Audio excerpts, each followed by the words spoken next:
La municipalité de Ménil-sous-Jumièges étant propriétaire d'un marais communal de 52 hectares, ce marais était plutôt en mauvais état. J'avais conseillé de se rapprocher justement de la fédération, puisque la fédération des chasseurs de Seine-Maritime s'investit dans la préservation et la gestion des zones humides, avec un réseau, le pôle réseau, qui existe depuis 2011, qui regroupe une bonne centaine d'adhérents et qui gère plus de 1000 hectares de zones humides.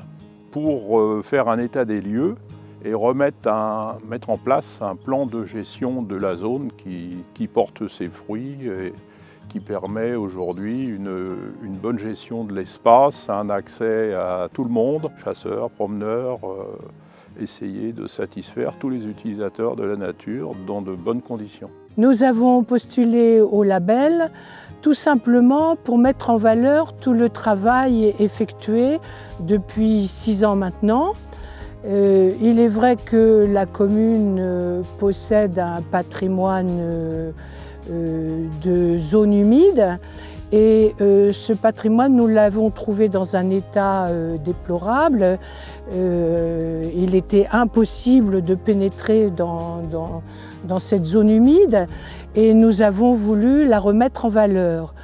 Donc depuis 6 ans, nous avons choisi de travailler avec la Fédération des chasseurs, tout simplement parce qu'avec la Fédération de la chasse, nous gardions le pouvoir de décision. Nous travaillions en collaboration avec la Fédération. Nous gardions la maîtrise d'œuvre, l'accompagnement de la Fédération, très disponible et à l'écoute de ce qu'on voulait mettre en place. On avait des interlocuteurs qui étaient des spécialistes et qui n'étaient pas seulement des gens pour promouvoir la chasse, mais pour promouvoir l'environnement, pour faire en sorte que notre environnement reste le plus naturel possible et que la gestion soit la plus durable possible. On a pris en charge la gestion à la demande de la commune en 2014.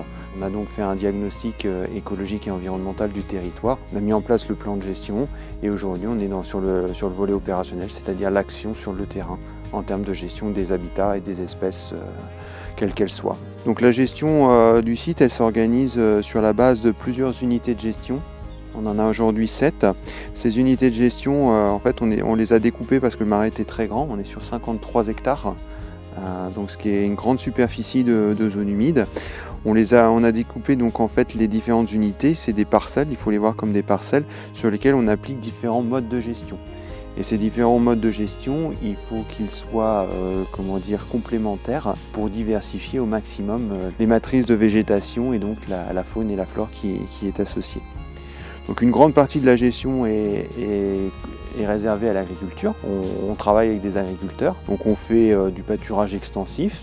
Donc on canalise un petit peu le nombre d'animaux sur des pas de temps donnés dans le marais.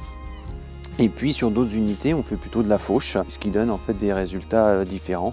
Sur des parcelles pâturées, on a différents patchs de végétation qui s'installent, alors que sur les parcelles fauchées, on est plutôt sur des structures un petit peu homogènes. Et sur une des unités, celle qui est ici, on est plutôt sur une gestion dite conservatoire, c'est-à-dire que là, on n'est plus avec des animaux d'élevage, mais avec des animaux rustiques.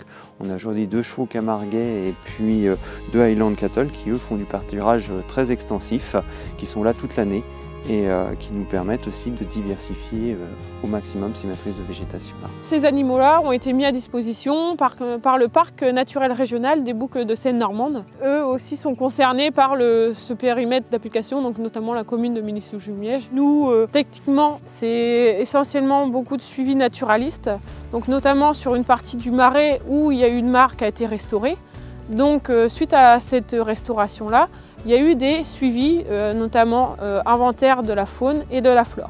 Donc un relevé floristique et au niveau des inventaires faunistiques, un inventaire des odonates et des amphibiens. Donc les amphibiens, on a 3 passages à faire sur la mare. Donc un passage diurne, nocturne au mois d'avril et un passage bonus selon les résultats qu'on peut avoir et si on a encore des bonnes conditions météorologiques. Au niveau des odonates, On fait donc 3 passages aussi également sur la mare, donc juin, juillet et août, où justement ces suivis-là sont couplés avec l'inventaire de la flore.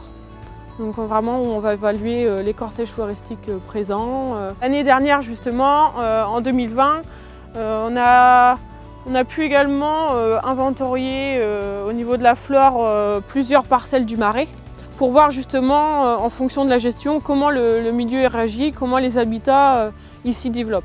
Ces suivis-là justement c'est dans le cadre de post-travaux ou les inventaires, ou sinon c'est pour l'actualisation des plans de gestion et pour adapter la gestion. Alors, sur le territoire de la commune de Ménil-sous-Jumièges, beaucoup d'aménagements ont été réalisés ces dernières années. On est vraiment dans cet esprit d'aménagement du territoire pour la préservation de la biodiversité. Et la prochaine étape qui sera probablement franchie par ce territoire, c'est la labellisation européenne, territoire de faune sauvage. A priori, le territoire répond à l'ensemble des critères et je pense que le comité de pilotage national puis le comité européen validera cette candidature. Et puis aussi, la commune, avec l'appui de la Fédération des chasseurs de Seine-Maritime, va s'impliquer dans cette nouvelle démarche des obligations réelles environnementales pour pérenniser cette gestion de la biodiversité sur le long terme.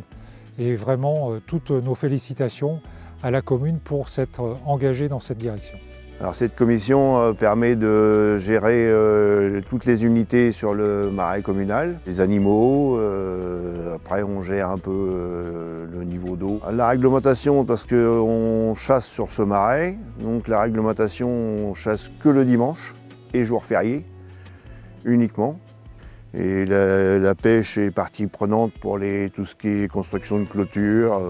Avec la fédération, ça se passe très bien. On est bien conseillé. À bientôt sur tvie.tv.